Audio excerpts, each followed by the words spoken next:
Ito naman pagpaparisin natin ngayon mga kalapatids. Isang red check, saka isang checkered mga kalapatids. Ayan.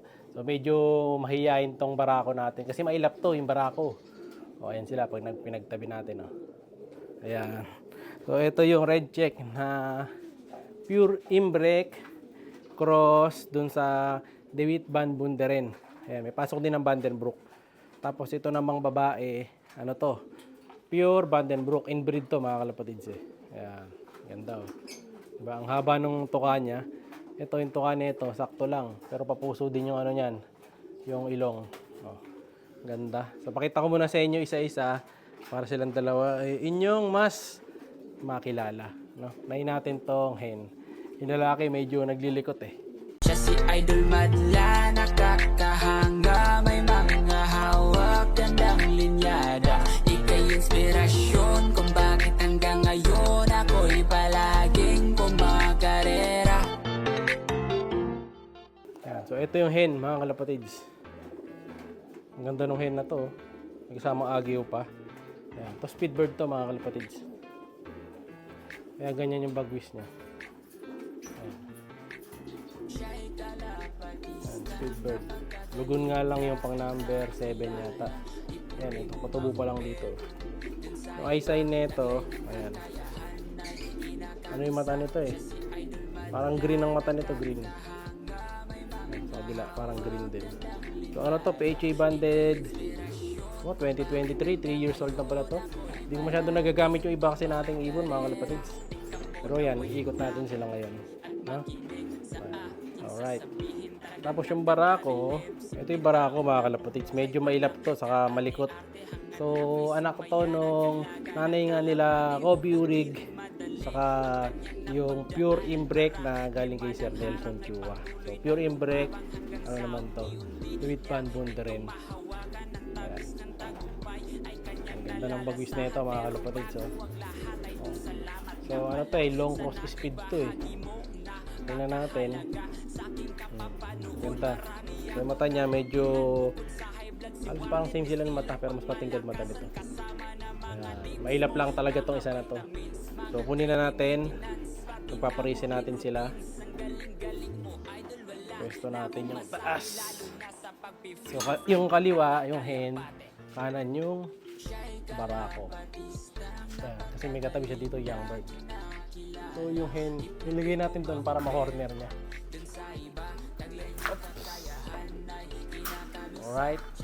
So, iwanan natin sila dyan. Tingnan natin kung magbabarakuhan na. Diba? Lakas bumarako niyan. Ayan. Kasi nga matagal siya nakababa dun sa ano natin, sa barako section. So medyo sabik-sabik yan. Diba? Lakas bumarako. Tunog na tunog.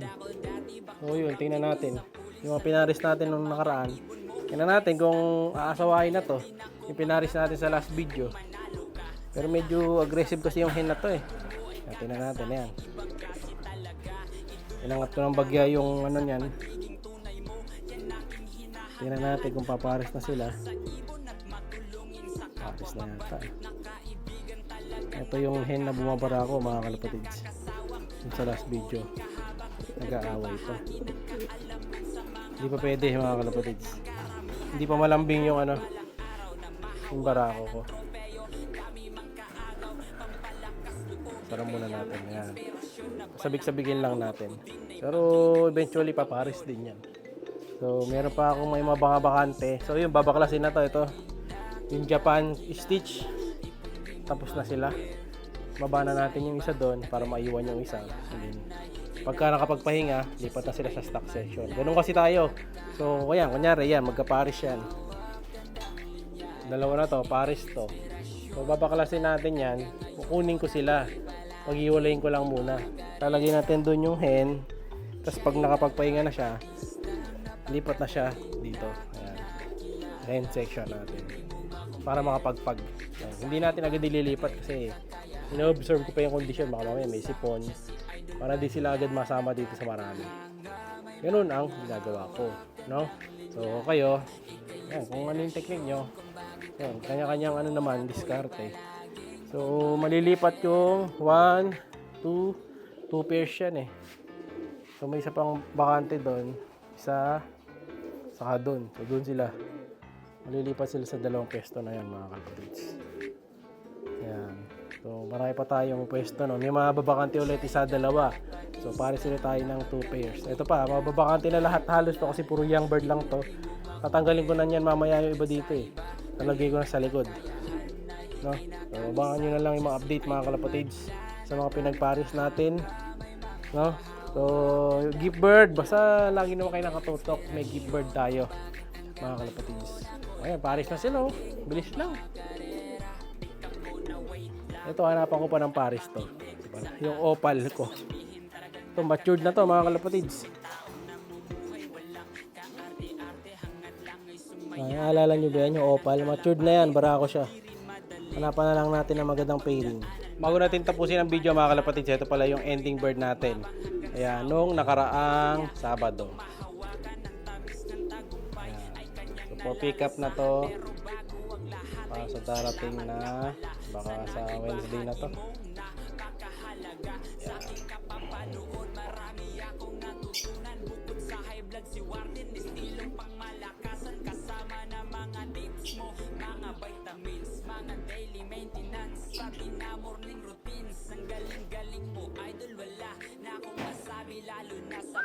Free flight ng mga kalapate. Siya'y kalapatista, napakagaling na kinakilala. Hindi mo makumpare dun sa iba. Taglay ng kakayahan ay kinakamisa. Siya si Idol Madla, nakakahanga. May mga hawak, gandang linyada. Ika'y inspirasyon kung bakit hanggang ngayon ako'y palaging kumakarera. Ano usapang ibon ba? O dito malupit, may naipanalo na. Dami pang certificate. Tanda ko dati back to back ito sa Medyo malikot yung isa na to. mga ibon mo.